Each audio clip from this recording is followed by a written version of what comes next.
Ouais, non. Et avec nous pour ce club, Arnaud Benedetti, rédacteur en chef de la revue politique et parlementaire. Bonjour Arnaud, merci d'être là. Et Charles Sapin, bonjour Charles. Bonjour. Merci également d'être avec nous, journaliste politique au Point. On va parler avec vous de la montée des populismes et des nationalismes en France et en Europe. Vous avez chacun écrit un livre. Vous Arnaud, sur l'inexorable ascension au pouvoir du Rassemblement national. Vous Charles, vous avez décortiqué les ressorts de la montée des populismes en Europe. On va évidemment parler de tout ça. Vous nous partagerez vos analyses. Quelles conséquences de la montée de ces populismes dans les urnes lors des européennes? Vous nous le direz. Quentin, vous avez suivi, vous, un débat de campagne hier soir. Vous avez passé une bonne soirée, débat entre Jordan Bardella et Valérie Ayé. C'est ça, on s'est couché tard pour regarder jusqu'au bout. Le premier débat, effectivement, entre Jordan Bardella et Valérie Ayé, c'était sur BFM TV. On verra deux moments forts qu'on a retenus. Et on en parle tout de suite dans ce club.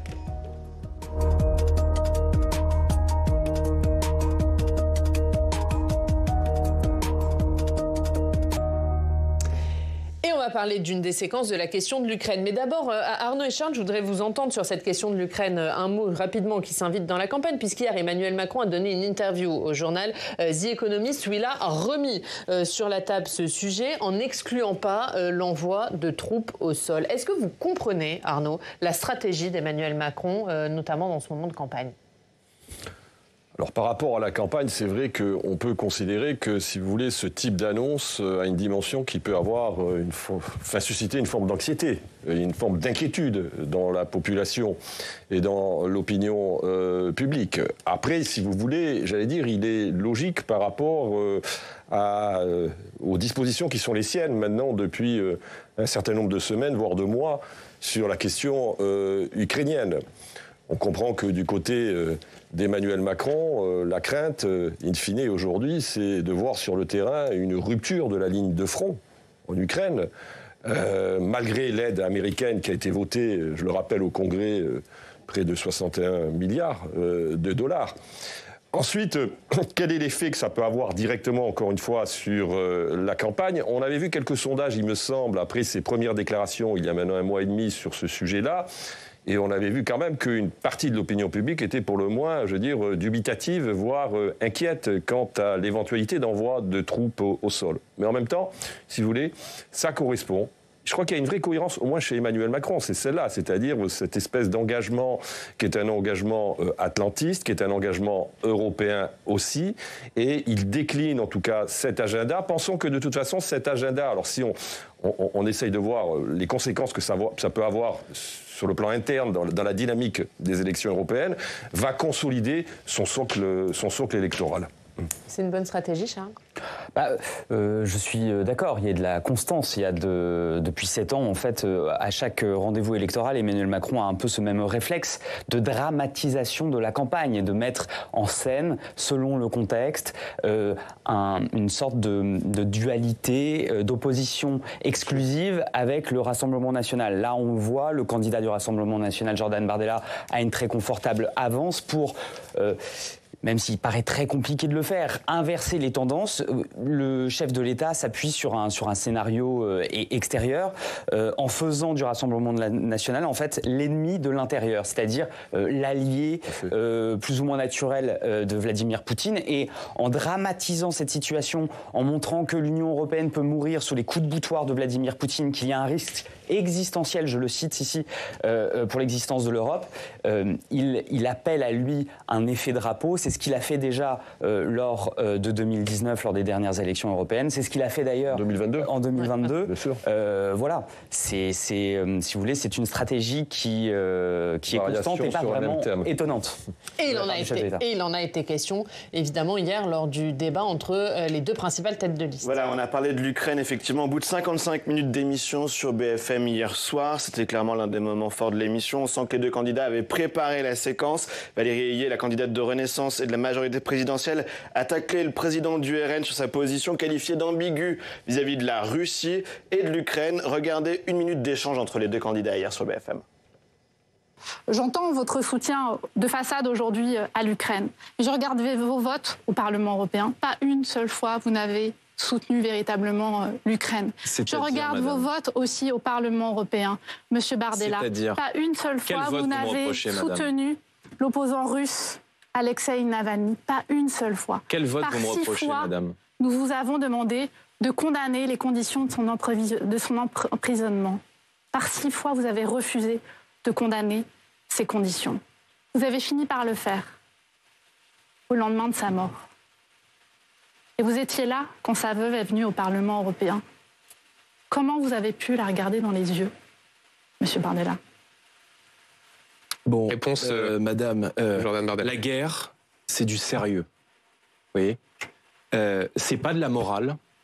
Ce sont pas des résolutions au Parlement européen qui sont votées dans le confort d'un hémicycle à plus de 700 parlementaires où tout le monde se regarde et est bien content d'être très loin des zones de conflit. Les deux candidats se sont ensuite accusés mutuellement. Le RN serait la courroie de transmission du Kremlin, selon Valérie Ayé. Quant à la campagne de Renaissance, elle serait financée par Microsoft et Facebook. Ouais, un mot, Arnaud, hein, puisque vous avez suivi ce débat. Qu'est-ce que vous en avez retenu sur cette question de l'Ukraine et plus généralement? Non, mais sur cette question d'Ukraine, chacun était dans son couloir. De toute façon, les deux candidats, en l'occurrence, affirmaient leur soutien à l'Ukraine, sauf qu'ensuite, la divergence est sur les modalités d'application de ce soutien. Sur ce débat, si vous voulez, c'était un débat finalement assez sans surprise, où indéniablement sur le plan, j'allais dire, formel, Jordan Bardella a une meilleure maîtrise des codes de la communication, et notamment de la communication télévisuelle. Il apparaît, en tout cas sur la forme, beaucoup plus à l'aise. La première partie de ce débat, me semble-t-il, était assez largement en sa faveur. Ça s'est peut-être un peu rééquilibré dans la seconde partie, où on a vu peut-être Madame Ayé, si ce n'est moins agressive, en tout cas en plus grande maîtrise sur un certain nombre de ces dossiers.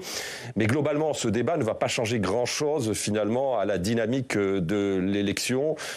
Chacun, je veux dire, finalement, ayant vraisemblablement renforcé les convaincus de son propre camp, ce qui est le cas souvent dans ce type de confrontation télévisée. Ouais. Et est-ce qu'il traduisait le duel finalement qui s'est installé dans cette campagne et qui s'est installé depuis qu'Emmanuel Macron est au pouvoir, ce duel entre le Rassemblement national et la majorité, Charles? Mais totalement, mais ce duel qui est en danger aujourd'hui. Parce que finalement, quand on regarde ce débat dans son intégralité, moi, ce qui me semble ressortir, c'est que c'est un joli coup de pouce de Jordan Bardella à Valérie Ayé. Il lui fait un petit peu la courte échelle, parce que s'il profite en fait de cette tête de liste Renaissance pour activer l'antimacronisme, qui est l'un des principaux ressorts de sa liste aujourd'hui, il permet aussi à Valérie Ayé de se replacer comme Emmanuel Macron l'avait fait il y a 5 ans, c'est-à-dire en principal rempart à ce que le chef de l'État appelait la lèpre populiste, la principale liste européenne. Finalement, il ressuscite ce duel qui peut avoir des airs de duo, qui permet d'essentialiser le débat à une liste libérale pro-européenne et de l'autre une liste populiste qui empêche d'exister les autres listes. Et il y a un candidat qui a été invisibilisé lors de ce débat, c'est Raphaël Glucksmann, qui lui est en dynamique et qui menace très fortement de dépasser Valérie Ayé et de mettre à mal ce fameux duel qu'on voit depuis 7 ans.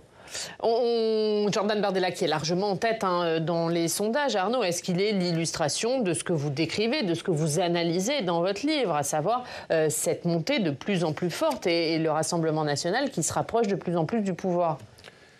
Il est, si vous voulez, une pierre supplémentaire dans un édifice qui s'est quand même construit depuis de nombreuses années, en l'occurrence.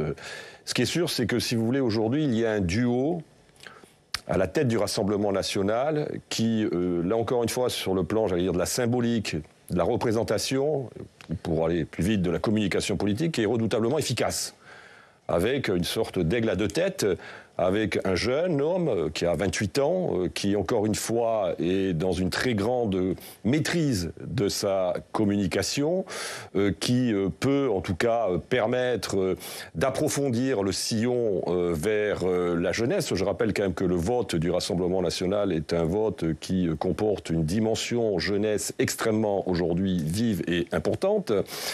Et puis, j'allais dire, une leader historique, Marine Le Pen, chevronnée, qui a, disons, connu un certain nombre d'échecs par le passé électoraux, ce qui d'ailleurs n'est pas forcément un handicap parfois en France, parce qu'on aime bien aussi les gens qui souffrent. C'est ce que me rappelait d'ailleurs un leader de la majorité présidentielle lorsque je rédigeais cet ouvrage. Donc là, il y a quelque part, si vous voulez, j'allais dire, une très grande efficacité en termes de communication. Ensuite, il y a d'autres raisons qui expliquent aujourd'hui la dynamique du Rassemblement national. Ce sont des raisons sociologiques, une progression constante dans le socle historique, c'est-à-dire des classes populaires et d'une partie des classes moyennes du Rassemblement national. Quand on regarde par exemple l'histoire électorale, plus que les sondages, et je crois que l'histoire électorale nous dit plus de choses que les sondages, vous voyez qu'entre 2002 et 2022, dans ce qu'on appelle les professions intermédiaires, qui sont le cœur des classes moyennes, en l'occurrence, Jean-Marie Le Pen en 2002 fait, je crois, 13% dans cette catégorie au second tour de l'élection présidentielle. Marine Le Pen, en 2022, fait plus de 40%. Ensuite, il y a une dynamique générationnelle qui est extrêmement intéressante à observer. C'est-à-dire qu'en fait, un marché électoral, si vous voulez, c'est des entrants et des sortants. Et aujourd'hui, quand vous regardez les entrants de ce marché électoral, forcément, c'est eux qui, d'une certaine manière, apportent un nombre de voix conséquent à Marine Le Pen. Et le vote de ce qu'on appelle le vote du bloc central, pour aller très vite, le vote macroniste, c'est un vote plutôt de seniors. Donc il y a la dynamique générationnelle qui est très importante, la dynamique des actifs, des productifs aussi, qui est extrêmement importante pour le Rassemblement national. Donc si vous voulez, ces données-là, qui sont des données de fond, qui sont un peu des données telluriques d'une certaine manière en termes de sociologie, profitent indéniablement aujourd'hui, dans une perspective historique, au Rassemblement national. Alors, inéluctable, c'est évidemment inéluctable, avec, il faut le rappeler quand même, avec un point d'interrogation. Oui, effectivement, c'est le titre de votre livre. Charles, Emmanuel Macron, hier, il a mis en garde contre la montée des nationalistes en Europe.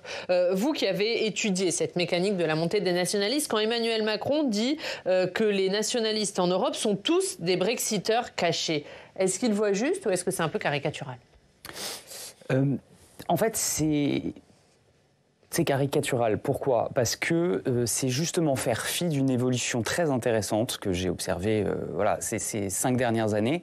C'est que si l'Union européenne n'a pas de grande victoire à son actif, n'a pas réussi à créer un affectio societatis avec les différentes sociétés européennes, il y a quand même quelque chose qui a changé. Pourquoi ? Avec ces crises successives. Vous avez eu le Covid, vous avez aujourd'hui l'Ukraine, et d'une certaine manière, vous avez eu l'échec du Brexit, ce qui a fait une révolution chez les partis nationalistes. Il y a encore 10 ans, vous aviez finalement 50 nuances d'euroscepticisme, qui allaient de la volonté de quitter l'Union européenne, d'abandonner l'euro, et pour les plus modérés, c'était réaffirmer une subsidiarité un petit peu plus importante. Aujourd'hui, finalement, de par le Covid, de par la crise ukrainienne, cet euroscepticisme à la papa n'existe plus. Les forces nationalistes ne demandent plus à quitter la table de l'Union européenne. Ce qu'ils proposent aujourd'hui, c'est de rentrer dans les institutions pour les changer de l'intérieur.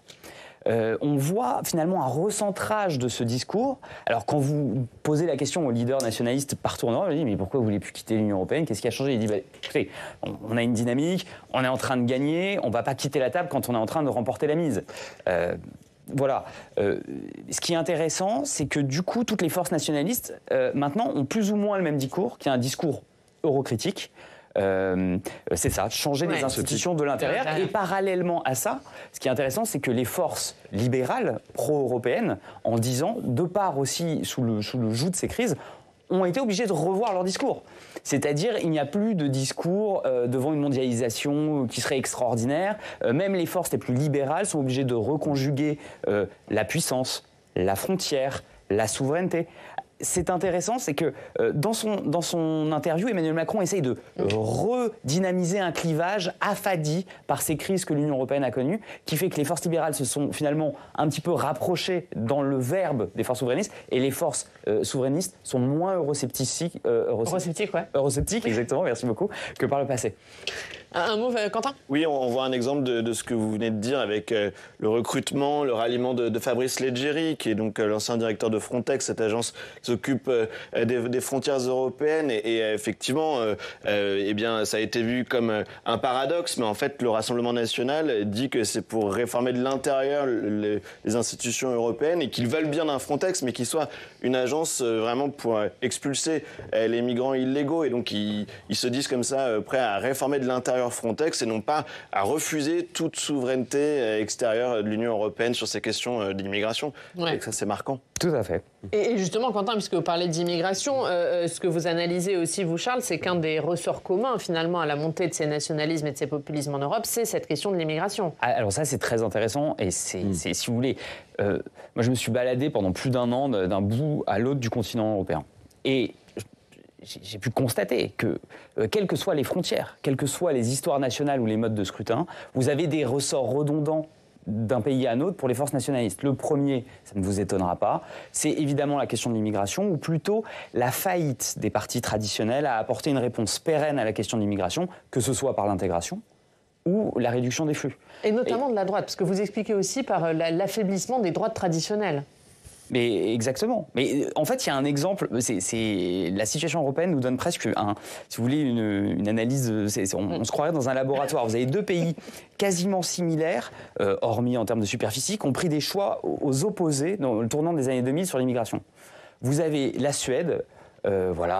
Temple de la social-démocratie, qui était persuadé de pouvoir intégrer toutes les populations immigrées, donc qui ont continué avec des politiques très libérales au niveau de l'immigration.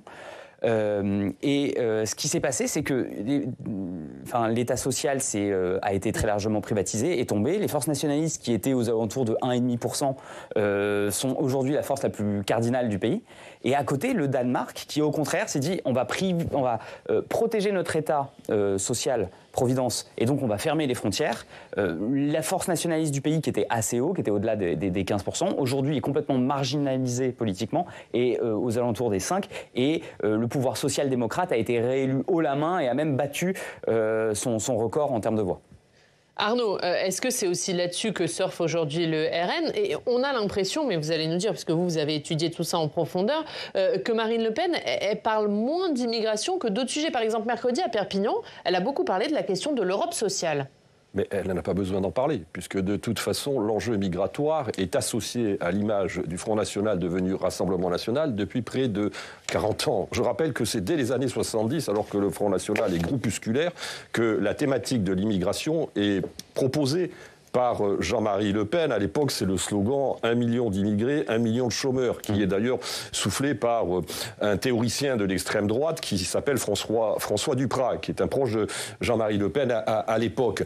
Donc, si vous voulez, je veux dire, quand vous avez cette antériorité dans un agenda politico-médiatique, vous n'avez pas aujourd'hui intérêt à, disons, le mettre en permanence en avant. Parce que quel est l'enjeu pour le Rassemblement national ? L'enjeu pour le Rassemblement national, après avoir, disons, d'une certaine manière achevé ou quasiment achevé l'étape de la banalisation ou de ce qu'on appelle la dédiabolisation, c'est aujourd'hui l'enjeu de la crédibilité, c'est-à-dire de montrer qu'il est un parti de gouvernement apte à assurer l'alternance en 2027. Donc vous êtes obligé, si vous voulez, d'élargir votre agenda en termes d'enjeux. C'est ce qu'elle a fait lors de l'élection présidentielle. Rappelez-vous, en 2022, lors de l'élection présidentielle, elle ne met pas tant en avant la question migratoire que la question du pouvoir d'achat, bien avant d'ailleurs que le pouvoir d'achat devienne une priorité des Français dans les différentes études. Essayons d'analyser quels sont les enjeux majeurs de cette élection présidentielle de 2022.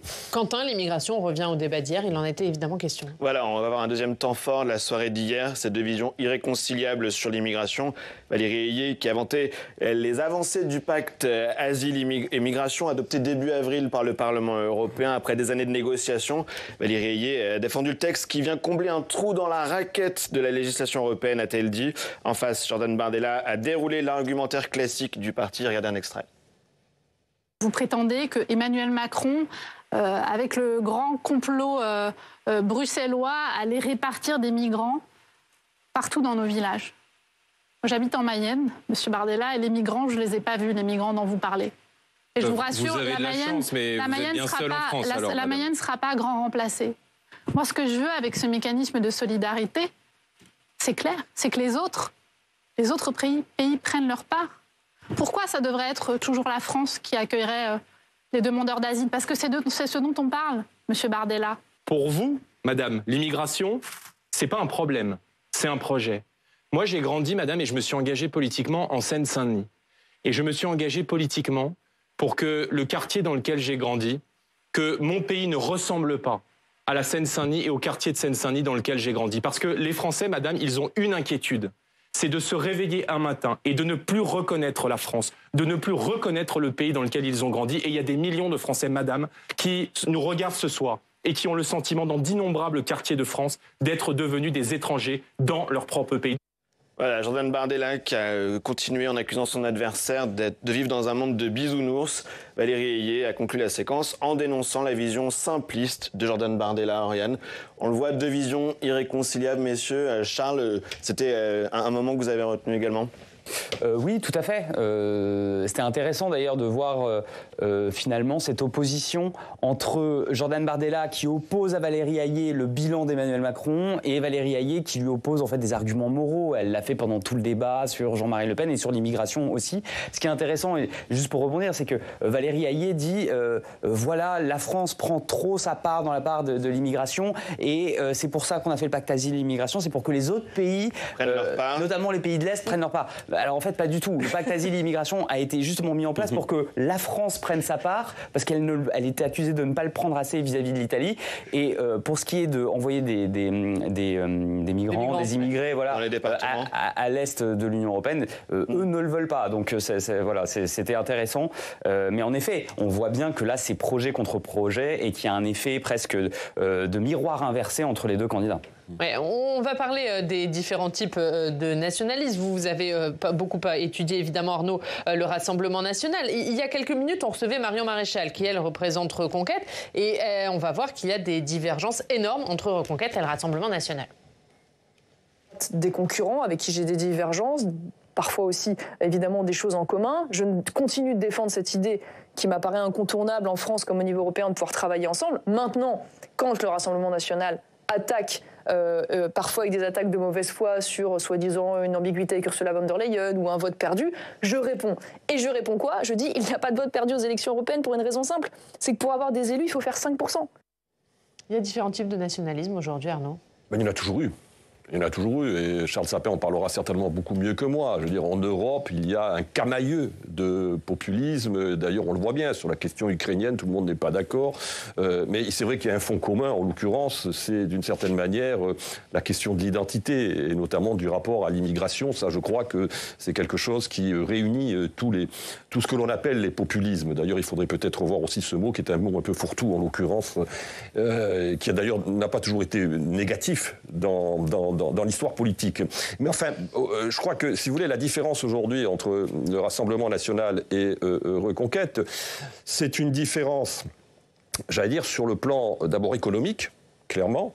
Il y a une vision qui apparaît beaucoup plus libérale du côté de Marion Maréchal. Il parle plus aux petits patrons, aux artisans. Oui, alors, mais en plus, c'est assez intéressant parce qu'elle reprend un peu le logiciel qui était celui de son grand-père dans les années 80. Hein. On l'a oublié, mais le logiciel de Jean-Marie Le Pen au début du déclenchement de la dynamique du Front National, c'est un logiciel bien évidemment très anti-immigration. C'est un logiciel identitaire, mais c'est un logiciel qui, sur le plan économique, est plutôt libéral. Je rappelle que Jean-Marie Le Pen était reçu par Ronald Reagan. Il y a une fameuse photo où on voit Le Pen et Reagan, et Le Pen fait de Reagan un de ses modèles sur le plan économique. Le tournant, finalement, du côté du Front National, il est pris sur la question sociale à partir de Maastricht, à partir du référendum de Maastricht de 1992, où là, on a déjà un premier tournant. Donc, la force de Marine Le Pen aujourd'hui, c'est d'avoir, j'allais dire, préempté les classes populaires, clairement. 63% des ouvriers votent pour Marine Le Pen au second tour de l'élection présidentielle. Plus de 50% des employés, plus de 50% des petits commerçants. Donc elle a un discours qui est en effet, sur le plan économique, un discours qui se veut plus social. Mais quand on discute avec les cadres du RN, c'est ça qui est intéressant, ils ne veulent surtout pas être associés, parce que très souvent, une critique qui est faite par une droite libérale ou par parfois le patronat, c'est de dire, mais regardez, finalement, le programme économique de Rassemblement national, ce n'est rien d'autre qu'un copier-coller de celui de la France insoumise.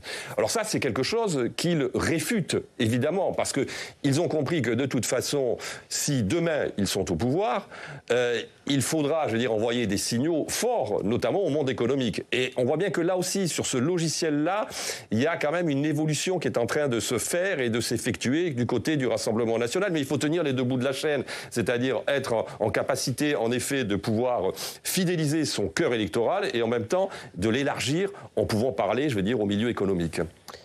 Charles, pour revenir sur ces différents nationalismes. Oui, les différents nationalismes. Est-ce qu'aujourd'hui on a différents nationalismes en Europe? Mais totalement. Et c'est très intéressant. Justement, en Europe, moi, dans cette grande famille nationaliste, on peut les regrouper sous deux sous-familles. Il y a tout d'abord la première famille qui est les nationaux populistes, qu'on connaît le mieux en France, puisque l'une des têtes de proue est Marine Le Pen et le Rassemblement national. C'est une sous-famille dont, populiste au sens du sociologue Camus II, c'est-à-dire que la base idéologique est une opposition entre le peuple et les élites, vues comme corrompues.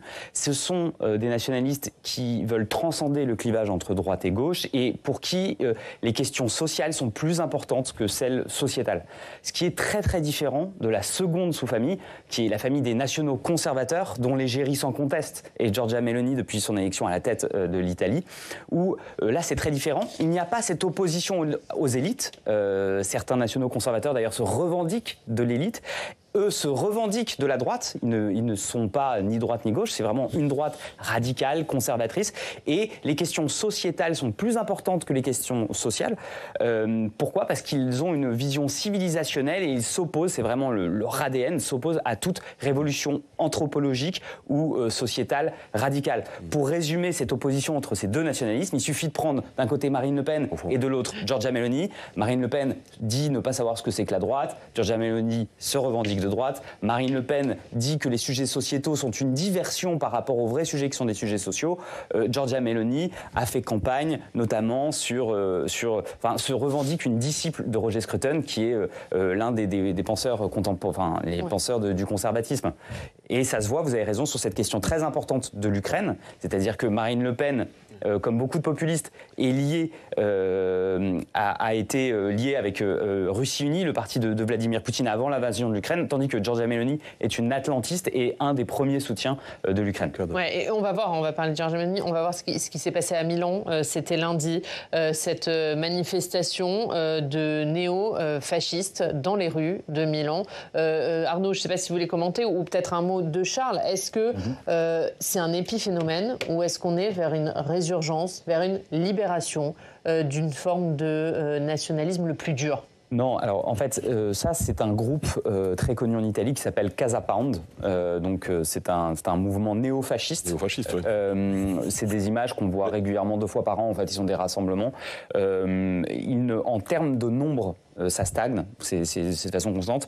Ce sont des opposants d'ailleurs très très virulents à Giorgia Meloni, mais pour une raison très simple. C'est-à-dire que ce sont des gens qui refusent le jeu démocratique, qui veulent la fin des institutions républicaines et qui s'inscrivent en contre de tout le logiciel démocratique. Contrairement à Giorgia Meloni et Fratelli d'Italia, qui eux s'inscrivent dans le jeu démocratique.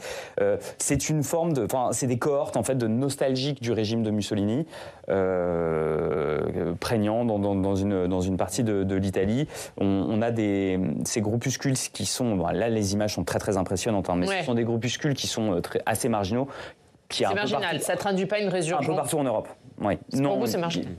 Arnaud, un dernier mot là-dessus. Non, mais ce qu'il faut rappeler, c'est qu'en Italie, de toute façon, la droite ultra ou la droite post-fasciste ou fasciste, même après la guerre, n'a jamais disparu électoralement. C'est une réalité. Il y a toujours eu un courant qui évoluait en fonction des résultats électoraux. C'était le MSI, le mouvement social italien. Je veux dire, dont d'ailleurs Madame Meloni est quand même l'héritière. Il y a eu Allianz Nationale, mais enfin quand même, qui a fait la rupture quand même. Elle a quand même. Oui, alors c'est vrai. En plus, les expériences, si vous voulez, entre la droite et ce que l'on appelle aujourd'hui l'extrême droite, là aussi il faudrait en reparler parce que c'est un concept plus compliqué. voulez, c'est pas nouveau en Italie. C'est pas Madame Meloni qui a inauguré ce type d'alliance. On avait déjà eu avec, souvenons-nous, Silvio Berlusconi et Monsieur Fini, déjà une alliance de ce type. Donc, il y a une plasticité en Italie qui est différente de celle de la France. Parce que la culture politique italienne, ça c'est très important, est différente de la culture politique française. C'est pour ça qu'il y a des spécificités et des singularités dans l'émergence de tous ces nationalismes. Un dernier mot, Charles, c'est parce qu'il n'y a jamais eu de défascisation, comme il y a eu une dénazification de l'Allemagne. Si, elle a eu lieu quand même en Italie. Oui. Ah si, elle a eu lieu. Si, il y a une rupture. En fait, c'est une logique qui s'est faite par plusieurs partis, comme vous l'aviez très bien rappelé. C'est-à-dire qu'il y a la fin de Mussolini, il y a eu un parti, le MSI, ensuite la fin du MSI s'est transformée en Alleanza Nazionale, et là il y a eu une rupture. Avec Fini. Avec Fini, il y a eu une rupture avec... si elle a eu lieu. Merci, messieurs. Merci on reparle de votre livre dans quelques instants, de vos livres respectifs dans quelques instants, mais d'abord, c'est vendredi. On termine, comme chaque vendredi, cette émission par un reportage dans nos régions. Fabien Ricard nous emmène sur l'île de Ré, où la saison de la pomme de terre bat son plein. Produit phare du printemps, la pomme de terre AOP de l'île de Ré fait le bonheur des restaurateurs et des gourmands. Mais il faut se dépêcher, la récolte ne dure que quelques semaines.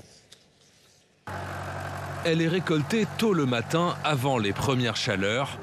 Au printemps, la pomme de terre, c'est le produit phare de l'île de Ré. Pour les cultivateurs comme la famille Turbet, tout va se jouer en quelques semaines. L'objectif, c'est de retirer tout ce qui est motte, les cailloux. Et il y a également un tri qui est fait pour la pomme de terre, parce que des fois, on peut avoir des pommes de terre abîmées ou alors un peu verdies par le soleil. Car la pomme de terre de l'île de Ré se récolte jeune, avant sa complète maturité, et ne se conserve pas longtemps. Un produit fragile, mais apprécié pour son goût sucré et à l'aspect bien caractéristique. L'objectif, c'est d'avoir une pomme de terre qui a une peau encore un peu plucheuse, qui se retire juste avec les doigts. Donc ça, c'est typique d'un plant qui est primeur. Après la récolte, direction la coopérative qui réunit les 12 cultivateurs de pommes de terre de l'île. Première étape, le nettoyage. C'est simplement de l'eau avec des petits jets pour enlever tout ce qui est sable sur la pomme de terre, pour qu'après, elle remonte sur l'étape de tri et qu'on enlève vraiment les pommes de terre qui sont abîmées. Triées, puis égouttées, les pommes de terre sont enfin conditionnées par calibre. La star, c'est la plus petite. Souvent, la pomme de terre de l'île de Ré, elle est assimilée à de la grenaille, qui est un calibre. Mais c'est vrai qu'on est surtout recherché pour cette grenaille, la grenaille de l'île de Ré, la petite pomme de terre de l'île de Ré. Et pour nous, c'est vraiment le petit bijou. De toute façon, c'est un petit peu le fleuron. C'est une appellation depuis 1998. Et c'est vrai qu'on en prend soin. Et on parle vraiment de la pomme de terre dans la France entière. Des pommes de terre que les restaurateurs de l'île savent mettre en valeur. On va les faire revenir bien colorés. Et à côté de ça, on va faire un bouillon avec les peaux. J'ai gardé les peaux. Dans sa cuisine, le chef Laurent Favier prépare ses pommes de terre à la poêle, agrémentées d'un bouillon fabriqué à partir de ses épluchures de patates. Elle est d'ici et les gens la connaissent. Donc ils veulent la retrouver sur table. Et puis c'est ce petit goût particulier qui est un petit peu sucré en même temps alors qu'on est en bord de mer, qui fait qu'elle est très sympa à travailler. Sur l'île de Ré, on cultive la pomme de terre depuis le XVIIIe siècle, un produit printanier qui fait le bonheur des gourmands à la belle saison uniquement. Et voilà, pour ces belles images de l'île de Ré, on va passer à ce qui est à la une de vos quotidiens régionaux avec Quentin.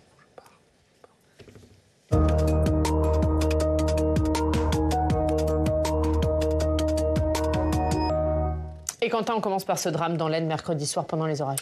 Oui, une femme de 57 ans est décédée après qu'une coulée de boue ait éventré sa maison. La malheureuse a été emportée par le courant, raconte le courrier Picard ce matin. On pas à l'intérieur, on raconte ces coulées de boue après un phénomène de précipitation très localisé. L'eau et la boue se sont infiltrées rapidement dans les maisons. L'une d'entre elles a été particulièrement touchée. La façade a explosé, commente la préfecture dans le journal. Plusieurs journaux titrent sur les incidents qui touchent les facs françaises. Oui, université, pourquoi le climat se tend, titre ainsi le Dauphiné libéré à Grenoble. Même idée avec la une du Télégramme, Gaza fracture les universités, titre le journal breton. À l'intérieur de ce journal, on lit l'exemple de Sciences Po Rennes et de cette jeunesse divisée. L'Institut d'études politiques breton a été bloqué mardi toute la journée avec cette question: peut-on débattre sereinement dans les amphis? Comme l'écrasante majorité de l'UEP est à gauche, ceux de droite peuvent s'autocensurer, reconnaît une étudiante. Mais il y a une quantité de conférences et de débats où chacun peut exprimer son avis, nuance-t-elle immédiatement. Les titres du groupe Ouest France reviennent sur les annonces en matière d'éolien en mer. Voilà, les annonces ont été faites à Saint-Nazaire hier. Une carte des zones propices à l'éolien en mer à l'horizon de 10 ans et 2050 sera publiée en septembre, a annoncé hier Bruno Le Maire, avec, on le voit, son ministre de l'Industrie et de jolis casques jaunes. Les ministres ont reconnu un retard à l'allumage en matière d'éolien en mer dans le pays et réaffirmé le soutien du gouvernement à l'essor de cet éolien offshore. Un mot de foot, tout reste possible pour Marseille. Voilà, le journal qui parle d'une performance solide des Olympiens hier et des Marseillais, Oriane. Mais le score est resté à 1 partout. Tout va maintenant se jouer jeudi prochain à Bergame, en Italie, à la clé un ticket pour la finale de la Ligue Europa. Allez, votre idée de sortie du week-end, Quentin. Voilà, on termine toujours avec une info un peu plus légère dans cette revue de presse. La Nouvelle République raconte l'ouverture de la foire de Tours ce vendredi jusqu'au 12 mai. C'est quand même le plus grand événement commercial de la région Centre-Val de Loire, avec plus de 500 exposants et 370 000 visiteurs l'an dernier. Et alors demain soir, Oriane, il y a blind test, puis karaoké géant, et sur le tout autour d'une grande scène, pourquoi pas une idée de sortie. Belle idée de sortie. Merci Quentin, on va regarder vos livres et vos unes. Arnaud, aux portes du pouvoir, RN, l'inéluctable victoire, c'est une question et c'est chez Michel Lafon et la une de la revue politique et parlementaire, c'est l'information en temps de guerre. Charles, les moissons de la colère plongées dans l'Europe nationaliste, c'est aux éditions du CERF et la une du Point cheminot, contrôleur aérien, le grand braquage. Merci à tous les deux d'être venus pour ce club. Merci à tous de nous avoir suivis. Merci Quentin, on se retrouve lundi. Très bon week-end. À lundi Quentin.